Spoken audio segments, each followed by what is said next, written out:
শাকিব খানের নতুন সিনেমা নিয়ে অনুরাগীদের উন্মাদনার শেষ নেই। ধারাবাহিকতা রাখতে পরিচালক প্রযোজকও থাকেন প্রস্তুত। এই যেমন কিং খানের নতুন cinema Prince once upon a time in Dhaka নিয়ে একের পর এক চমক দিচ্ছে প্রযোজনা সংস্থা। এবার জানা গেল ছবিটিতে ডিরেক্টর অব ফটোগ্রাফি ডিওপি হিসেবে যুক্ত হয়েছেন বলিউডের নামী চিত্রগ্রাহক অমিত রায়।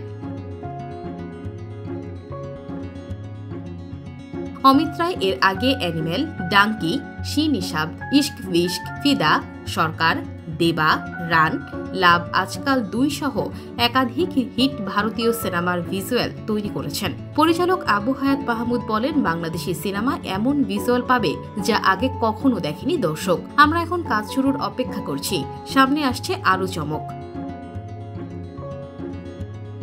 প্রিন্স সিনেমায় 90 দশকের গল্প উঠে আসবে, যেখানে থাকবে এক্সট্রিম অ্যাকশন, ক্রাইম ও আবেগের মিশেল। মুক্তি ধরা হয়েছে 2026 সালের ঈদ উল ফিতরে। আর এর সঙ্গেই সিনেমার ভিজুয়ালস, অ্যাকশন সিকোয়েন্স ও স্টাইলিশ শাকিব খানের লুক দর্শকদের মুগ্ধ করবে বলেই আশা করা হচ্ছে। এর বাইরে সাকিবের হাতে রয়েছে সোলজার নামের আরও একটি ছবির কাজ। এতে তার বিপরীতে 3 জন নায়িকা থাকছেন। এর মধ্যে সম্ভাব্যদের তালিকায় আছেন তানজিন তিশা ও জান্নাতুল ফেরদৌস ঐশী। ছবির পরিচালক, বিজ্ঞাপন নির্মাতা সাকিব ফাহাদ।